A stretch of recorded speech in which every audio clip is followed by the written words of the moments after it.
4 years working with the Air Force as a civilian, doing experimental testing on aircraft.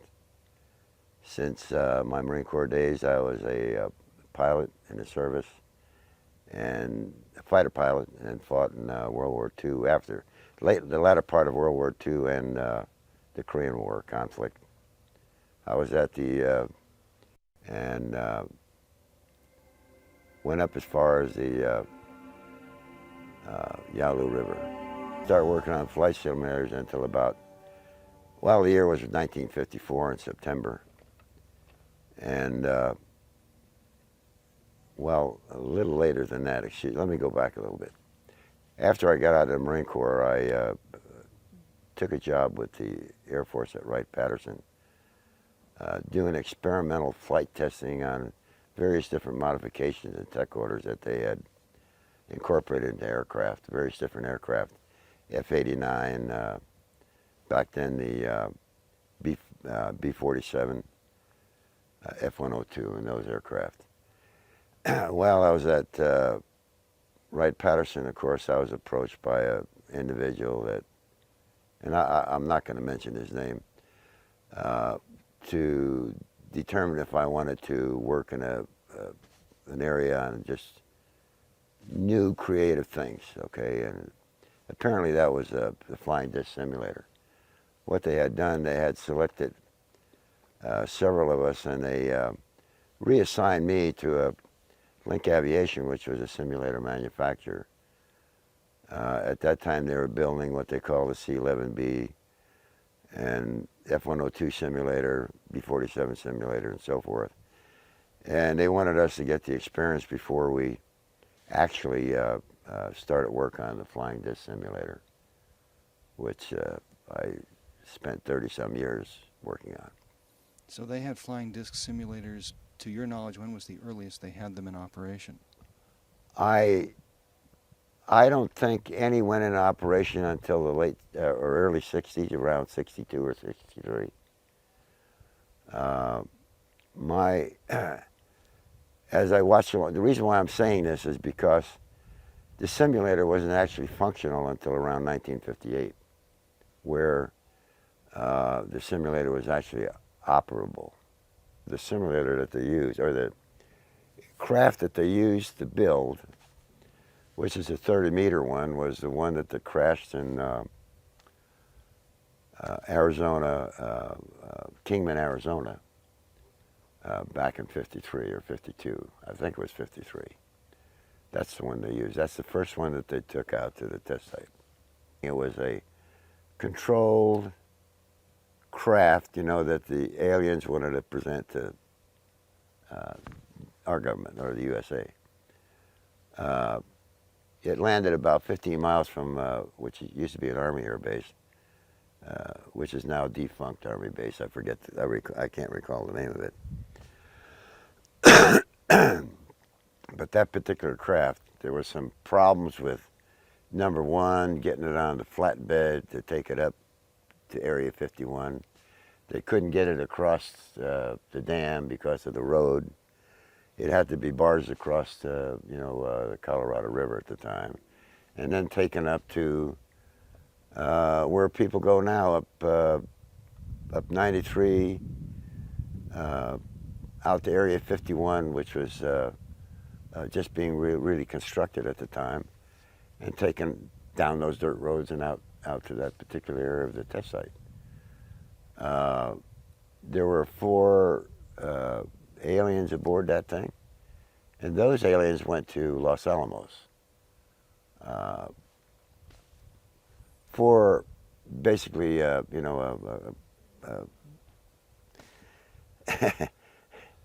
was a sort of a test thing. They set up the Los Alamos with a particular area for those guys, and they put certain people in there with them, people that were astrophysicists, just general scientists, to ask them questions. The way the story was told to me was there was only one of them that would talk to any of these scientists that they put in the lab with them. Only one of the aliens the rest wouldn't talk to anybody or, even have a conversation with them. First they thought, it was all, ESP or, what do I want to say? Telepathy?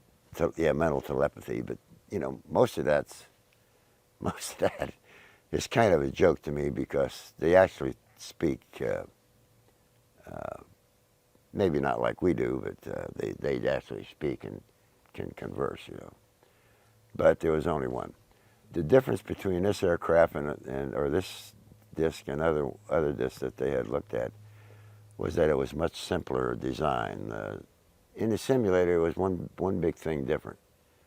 The thing that like Lazar calls the reactor. Okay, we didn't have a reactor. We had a space in a thing that looked like the reactor, but that wasn't the thing we operated the simulator with. We operated with 6 large capacitors that were charged with 1,000,000 volts each. Say there were 6 million volts in those capacitors. They're largest capacitors ever built. These particular capacitors, they last for 30 minutes, so you could get in there and actually work the controls and do what you had to get the aircraft or get the simulator, the disc operate. Okay.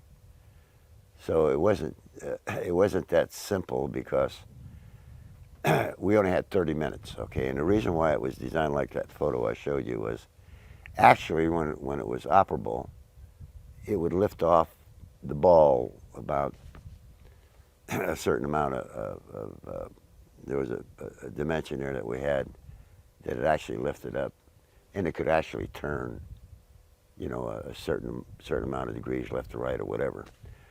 But in the simulator now, you'll notice that there are no seat belts, right? And the same thing with the actual craft, no seat belts. You don't need seat belts because when you fly one of these things upside down, there's no upside down like in a regular aircraft. You have your own gravitational field right inside. So if you're flying upside down, to you, you're right side up. Did you ever get inside the actual craft? I was in there for startup, sure. How do they image? How do you look out the windows from one of these things with a controlled Actually, we didn't look out any windows. There weren't any windows.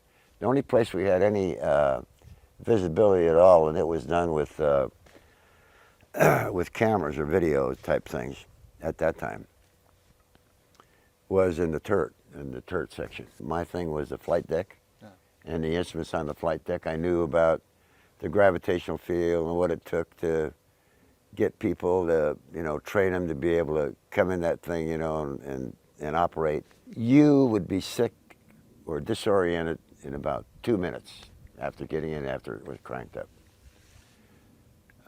It takes a lot of time because of the area and the smallness of it. Just to raise your hand, it becomes complicated. You have to be trained with your mind, to accept what you're going to actually feel and so there's some experience. Perceptual distortion. There's a lot of distortion. Yeah. Seeing, just moving about. After a while, after you get used to it and all, and you do it, it's simple.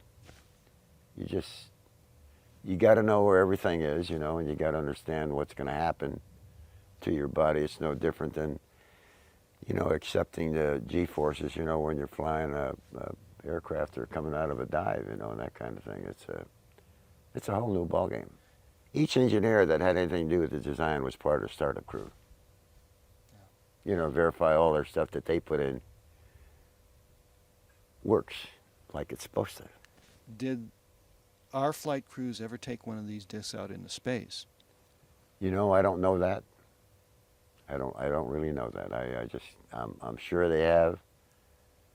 I'm saying it probably took a while to train enough of the people or sufficient time.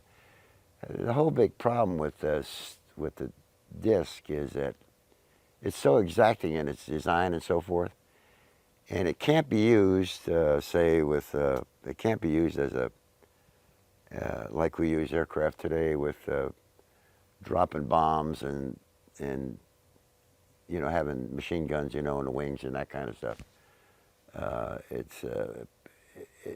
The design is so exacting that you can't add anything. You can't.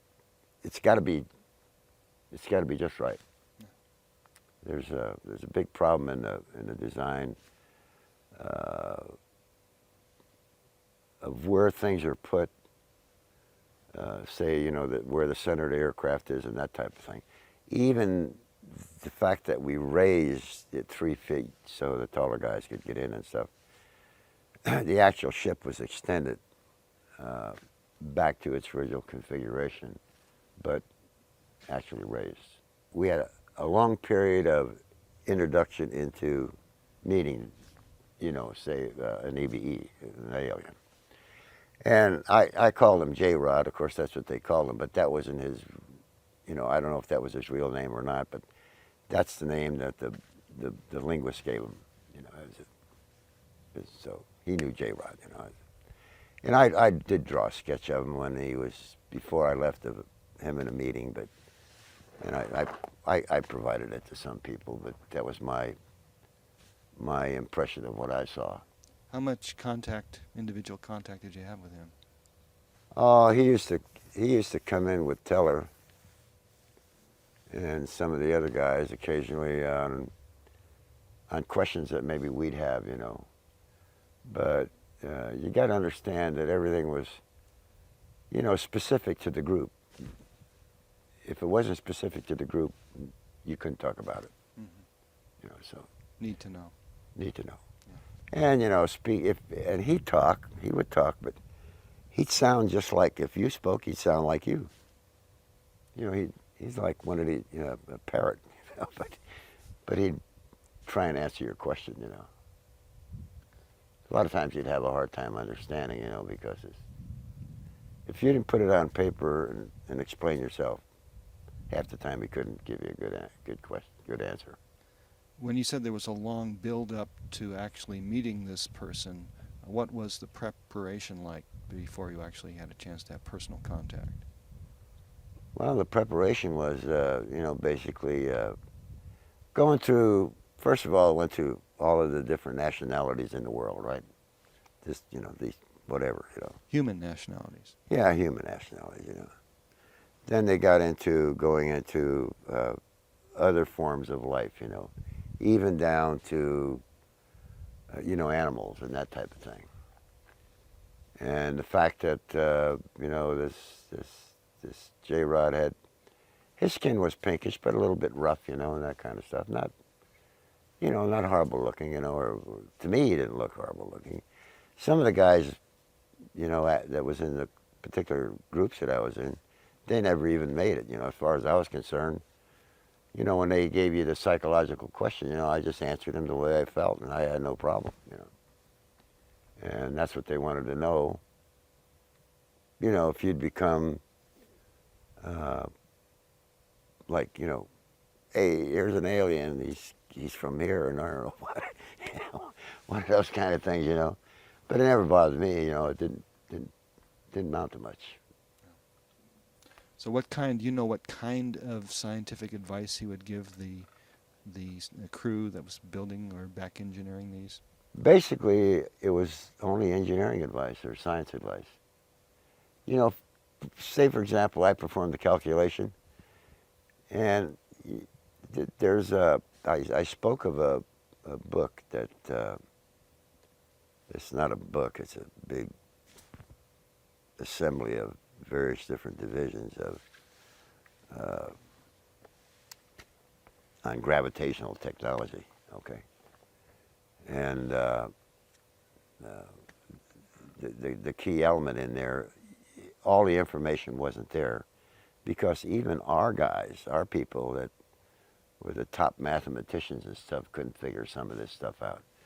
So we would take it, and then, we'd have to, with each design, there's a requirement for calculations.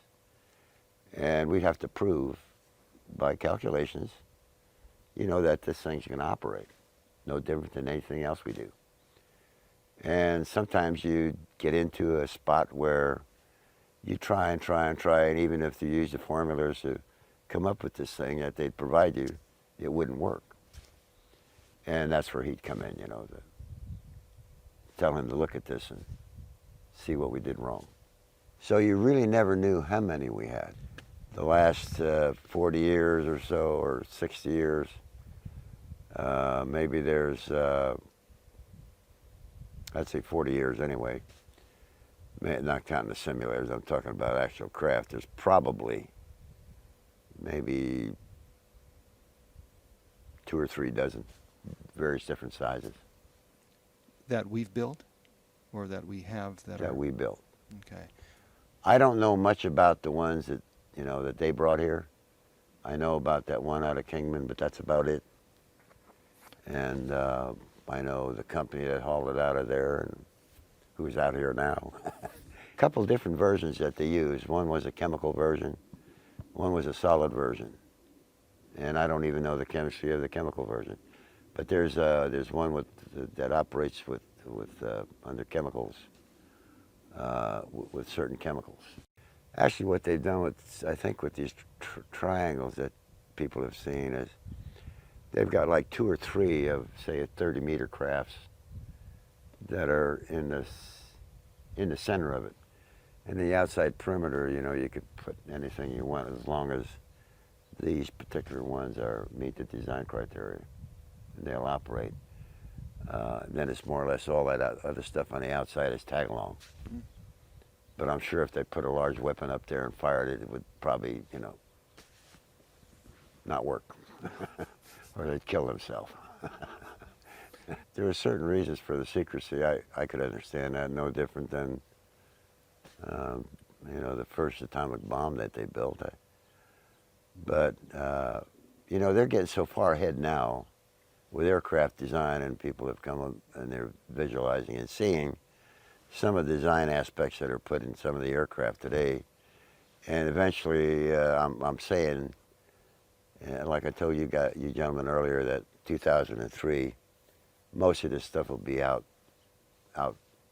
in everybody's plate to look at. Maybe not the way that everybody expects it, but in some manner they determine appropriate, you know, to show everybody, hey, look at what we got. So You you know, big think surprise. this is the year 2000 that we're doing this interview? So you think within 3 years that the public will be told something? I said this years ago, 2003, and the reason why I said that, the document I signed ends in 2003, And you're not the only one that signed. and I'm not the only one. It's more integrated. More integrated, yeah. See, this I call it FOGIT, or that's what they call it, fundamentals of gravitational, you know, techniques basically. But it's a volume. Now, I'm sure that manual now is just expanded. We're no different than anything else that they build for design criteria, because anything we do today, we have to have a design criteria manual, you know, and they put all the information in that. And if you ever get one of these volumes of these documents, you'd be on top of the world. You'd know everything.